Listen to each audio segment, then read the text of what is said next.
Welcome to my channel, where there are interesting and equally sensational stories. Listen to today's story. My story of betrayal and survival. Since I have started posting here, I figured it was time to tell my story to any who would listen. I hope it helps some of you currently going through the hell that is D-Day +1 to D-Day +3 years. In 2014, we had been together for a little over 8 years, married for 6. After supporting her through college to become a teacher, she went through a horrible first year, as teachers often do. I remember her saying she never wanted to teach again. I tried to convince her not to give up after spending 6 years of school. She changed her major twice. Over one bad year, it turned into a gigantic fight finally. After years of supporting her, I lost my cool. Fine. Give up on it then, but you have to work. We can't make it on one income. After a few months, she found a job paying well below what she made as a teacher.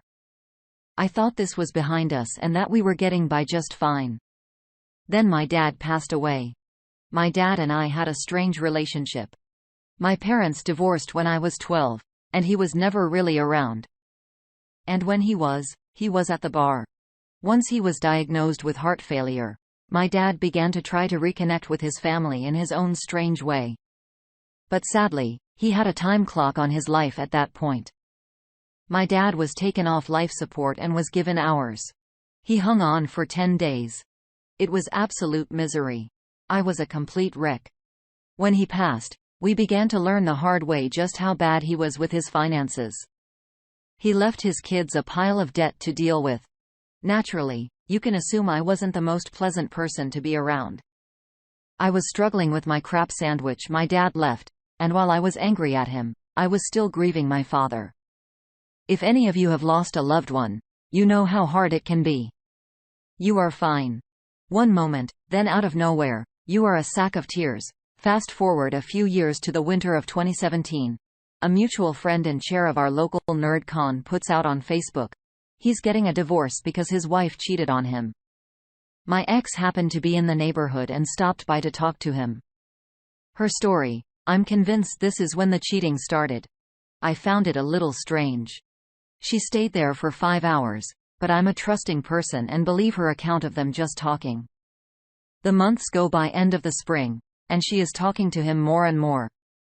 I am getting a bit bothered by it, and I expressed that her talking to him is starting to make me uncomfortable. This gets downplayed as me being paranoid. I had a right to be. She went behind my back to have a talk with an ex before we got married. She needed closure, she said. Meh. The last weekend of April 2018. I'm going on a business trip to Vancouver, British Columbia. She tells me since she is home alone, she hated being by herself. Often would have her mother come over and stay if I was away on weekends. Red flag? She is going to go out on a totally platonic date with this guy. I am not happy about it. Knowing this guy is vulnerable and it's just not a good idea. She goes anyway. At the time, we had geolocate on our phones in an effort to curb text messaging while driving. So if either one was concerned, they could check the GPS tracker and see that we were on our way home. Her idea, red flag, out of paranoia. I check to see if she is home, and she says, yes. I check the tracker and notice she is still out with him. I tell her I know she's still out and to please go home as it is late. She gets pissed and doesn't talk to me the rest of the night. I try to work through the next day. She says she's again going over to his house. I am pissed at this point and implore her not to go over there. That this guy is vulnerable and I'm worried he is going to make a pass at her. She blows me off and shuts off her GPS tracker. Sunday rolls around and I am on a flight home, and she is suddenly all cutesy and crap. My alarm bells are going off like crazy in my head. Something is wrong. I get home late, had to bum a ride. She was supposed to pick me up, and I find her on the couch, asleep. A week of weirdness goes by, and I am being gaslighted into feeling like I was being overly possessive and paranoid.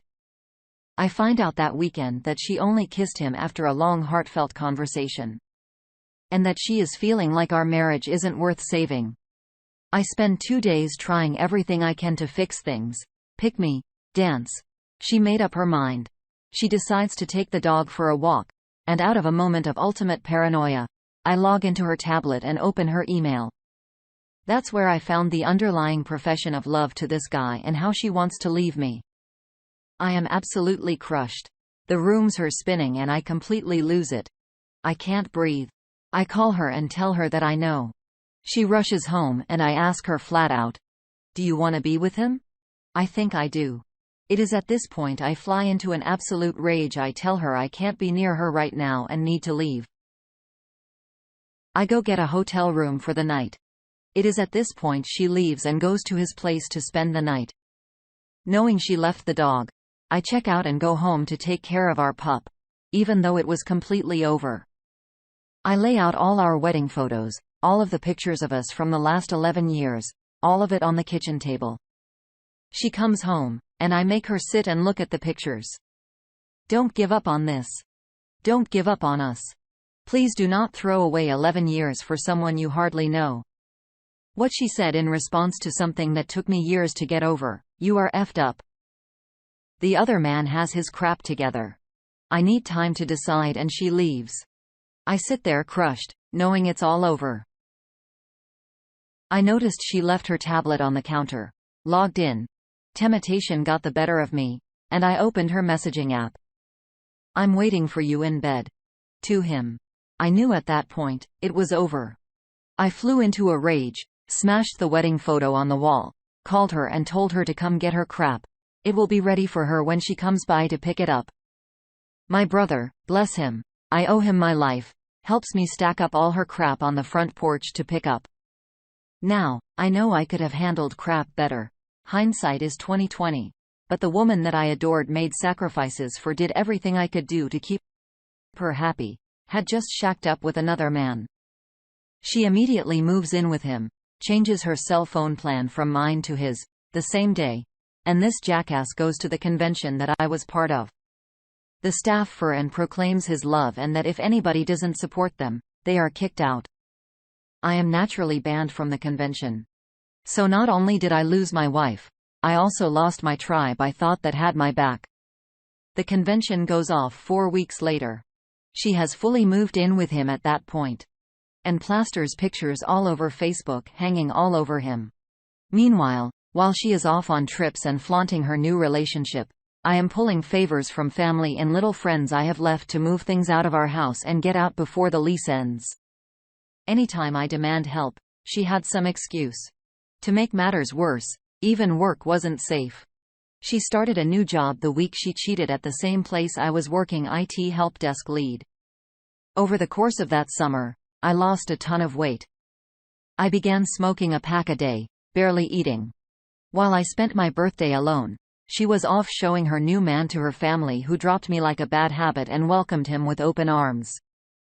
I sadly fell into the pick-me trap and tried several times during that summer to reason with her, to implore her to get out of that relationship and set out on her own.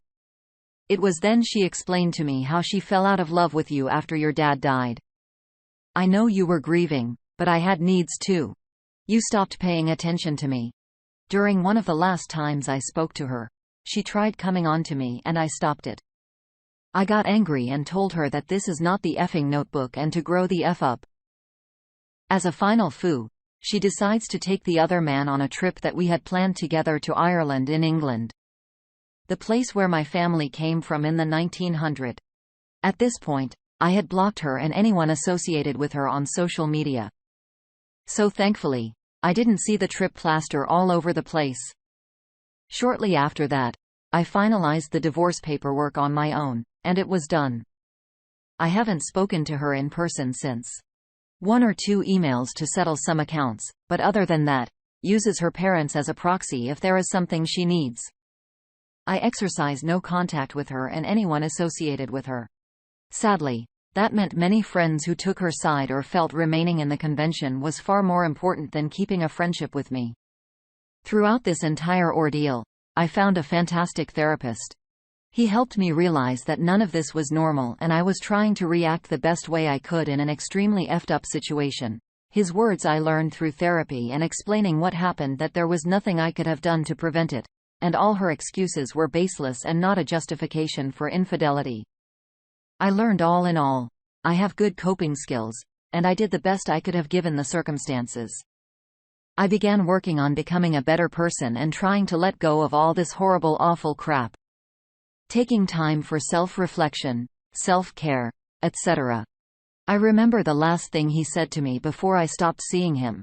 "There is nothing I have left to teach you. Go forth and conquer her life, my man. You've got this." First step I made for myself was getting out of that work environment. Seeing her constantly and working in the same office as her, and several of her friends, was torture. It was hard because I had invested so much of my life and energy into that job. I landed a great job back in my hometown. I work for a school district.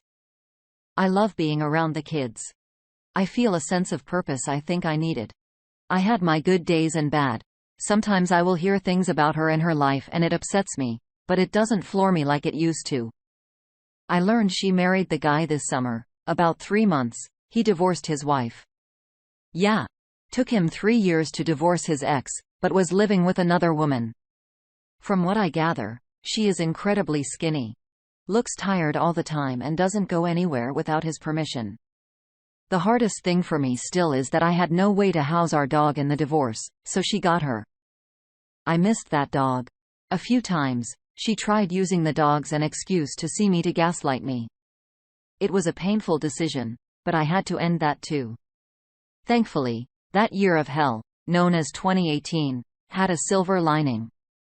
I got a puppy. She is 2 now and is the best dog I have ever had, currently sleeping on my foot as I type this. The other is that we never had kids. I know now it's a mercy. She never wanted to have kids because it would ruin her body, but my biggest dream was to be a father. I am still single and probably will be for a while. Thanks, COVID. You dick. I'm pushing 40 now, and I'm doubting that will ever be a reality for me, but the future isn't written. So I can hope. Since leaving the rubble of the life we built together, I got to reconnect with my family. My relationship with them has never been stronger. My mom commented that she got her son back. I began saving for the first time in my life since I am no longer working for another person to spend my money. I have very fulfilling hobbies that I would have had to make a federal case for before. I finally learned to love myself again after so many years of feeling like I was the reason our marriage fell apart. I know my truth. I was a good husband, flawed sure, but supportive, kind, and not the monster she made me out to be. DA plus 3 years is coming up this April. I can't believe how far I've come since then.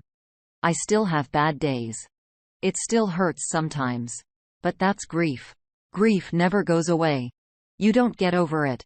You simply learn to manage it. If you have made it this far, thank you for reading my story. And now time for the community to respond. Encora Emparo says, "You're definitely not too old to have kids."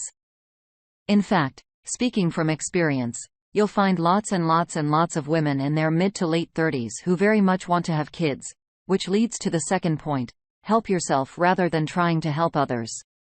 You had me on your dad's debts. Unless he also left a ton of assets, in which case a pro boat lawyer should have been handling it, there was nothing for you to do. If creditors contact you, tell them he's dead. In fact, even if it isn't dead, tell them to go F off anyway. You run around trying to help people too much and you're being the giving tree. Cut down to a stump. I do the same thing. So take it as friendly advice from somebody who has been there. Don't do that. Which leads me back to the beginning. Date, but find the right woman. Your bio clock isn't ticking the same as theirs. You have minimum 5 years and really up to 10 more if you want. But I don't think that's a good idea to have kids. And you'll find there are plenty of really good women who focus on careers until they realize they also wanted kids and their bio clocks really are taking. Don't fall for the temptation to save them by quickly making a baby. Find the right person. Good luck. And now, Embarrassed Tax 65.47 closes us out. Your ex sounds like a narcissistic, self-absorbed level 10 jerk. You are definitely better off without her. Once you feel like dating again, that should help you shake off the remainder of your divorce and experience. It always seems to help others when they find someone new and normal that actually loves them. Good luck, and be extremely glad you didn't have kids with this person.